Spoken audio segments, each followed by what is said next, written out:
मासूम शर्मा के गानों का हरियाणा की सरकार को करारा जवाब। मासूम शर्मा ने छोड़ा अमित सैनी को भी पीछे।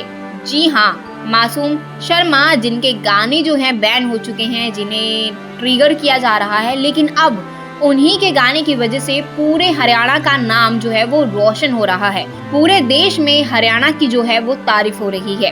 क्यों? तो आइए जानते हैं। तो कहते हैं ना कि किसी को कितना भी क्यों ना दबा लो, लेकिन जिस चीज को उभर के आना होता है, अपना नाम बनाना होता है और उड़ना होता है, उसे कोई पिंजरे में ज्यादा देर तक कैद कर ही नहीं सकता। और ऐसा ही कुछ मासूम शर्मा के केस में भी हुआ है। मासूम शर्मा जिनके पर काटने की बहुत ज्यादा कोशिश की जा रही है सरकार के द्वारा, ये बोलकर कि गंज कल्चर को प्रमोट किया जाता है। हालांकि और भी सिंगर्स हैं जिनको भी सेम, जिनके भी कई गाने बैन किए गए हैं। लेकिन वही सवाल आता है कि अमित सैनी जिनके कई गाने ऐसे हैं जो गन कल्चर और दादागिरी को लेकर, लेकिन उनका एक भी गाना जो है वो बैन नहीं हुआ है। लेकिन अब अच्छी खबर मासूम शर्मा और उनके फैन के लिए ये आ रही है कि उनके 3 गाने बिलबोर्ड की इंडिया लिस्ट में जगह बना चुके हैं। जी हाँ, हरियाणा में गन कल्चर के गाने बैन होने के बाद इंटरनेशनल लेवल के म्यूजिक चार्ट बिलबोर्ड पर हरियाणवी सिंगर मासूम शर्मा के 3 गाने ट्रेंड कर रहे हैं। बिलबोर्ड की इंडिया लिस्ट में मासूम शर्मा के पिस्तौल और चंबल के डाकू टॉप 10 में है, जबकि खटोला 2 14वें नंबर पर ट्रेंड कर रहा है। इनमें खटोला 2 हरियाणा सरकार बैन कर चुकी है। इसका मतलब मासूम शर्मा के तीनों गाने केवल हरियाणा ही नहीं बल्कि पंजाब, हिमाचल, राजस्थान समेत अन्य राज्यों में भी सुने जा रहे हैं। इसके अलावा म्यूजिक ऐप स्पॉटिफाई पर भी मासूम शर्मा के गाने ट्रेंडिंग में हैं। तो कहीं ना कहीं ये ट्रेंडिंग में गाने होने का सबूत ये दिखाते हैं कि जो मासूम शर्मा के गाने हैं वो पूरे देश में सुने जा रहे हैं और लोगों को जो है वो बहुत ज़्यादा पसंद आ रहे हैं, चाहे गाने बैन कर दिए हों या फिर नहीं, लेकिन लोग जो है वो गाने सुन रहे हैं अभी भी। बिलबोर्ड पर इंडिया के टॉप 10 15 गानों में हरियाणा के 3 गाने आना हरियाणवी इंडस्ट्री के लिए बड़ी उपलब्धि मानी जा रही है। बिलबोर्ड के चार्ट पर आमतौर पर हरियाणा के गाने नहीं आते।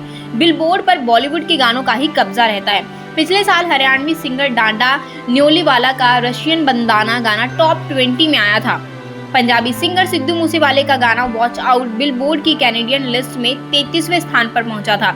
इससे पहले उनका गाना 295वीं बिलबोर्ड पर आया था। दिलजीत दोसांझ के गाने भी बिलबोर्ड पर आए हैं, लेकिन जो मासूम शर्मा का सॉन्ग है वो टॉप 10 में आया है और वो भी बैक टू बैक 3 गाने गाइस, 3 गाने। लेकिन वही बात करें अमित सैनी की, तो उनका अभी तक एक भी गाना बिलबोर्ड पर नहीं आया है। तो कहीं ना कहीं जो मासूम शर्मा के गाने हैं उन्होंने अमित सैनी को भी टक्कर दी है और उन्हें भी दिखाया है कि भाई उनके गाने हमेशा जो है अमित सैनी के आगे ही रहेंगे। नायब सिंह सैनी की अगुवाई वाली भाजपा सरकार ने गन कल्चर को बढ़ावा देने वाले गाने बैन करने शुरू किए। तो सबसे पहले 5 गाने बैन हुए, जिसमें 3 मासूम शर्मा के थे। इसमें मासूम शर्मा भड़क गए। उन्होंने बिना नाम लिए गजेंद्र फोगाट के लिए कहा कि सरकार में बैठे एक व्यक्ति ने निजी खुन्नस निकाली है। इसके बाद गजेंद्र फोगाट ने भी बिना नाम लिए कहा कि मासूम फेमस होने के लिए कंट्रोवर्सी कर रहे हैं, ये पुलिस का काम है। इसके बाद अचानक सरकार ने गजेंद्र फोगाट को चंडीगढ़ स्थित हरियाणा सचिवालय में दिया कमरा खाली करा दिया। उस कमरे को सीएम के मीडिया सेक्रेटरी को अलॉट कर दिया गया। इसके बाद फोगाट ने कहा कि हरियाणा के सिंगरों को पाकिस्तान से फंडिंग हो रही है, जिस वजह से गन कल्चर पर गाने बनाए जा रहे हैं। इस पर मासूम ने कहा कि वह हरियाणवी इंडस्ट्री का चला हुआ कारतूस है जो गलती से करीब 20 साल पहले एक बार चला था। इसके बाद उसका तुक्का कभी नहीं लगा। इसके बाद मासूम शर्मा के फैंस गजेंद्र फोगाट को ट्रोल करने लगे। वहीं फोगाट के हक में जाट सिंगर कलाकार की लॉबी जुटने लगी, जिसके बाद मासूम शर्मा लाइव आए और कहा कि उन्हें सभी जातियों का सहयोग मिलता है। तो खैर अब देखने वाली बात ये होगी कि जो मासूम शर्मा के सॉन्ग्स हैं उन्होंने हरियाणा का नाम बिलबोर्ड में चमकाया है। क्या नायब सिंह सैनी इस बात से खुश होकर उन्हें सम्मानित करते हैं या फिर कुछ कहते हैं या फिर उनके गाने दोबारा से अनबैन करते हैं, देखना बहुत ज़्यादा दिलचस्प होगा। और आप भी अगर जानना चाहते हैं तो वीडियो को पूरा देखें और हमारे चैनल को सब्सक्राइब करना बिल्कुल भी ना भूलें।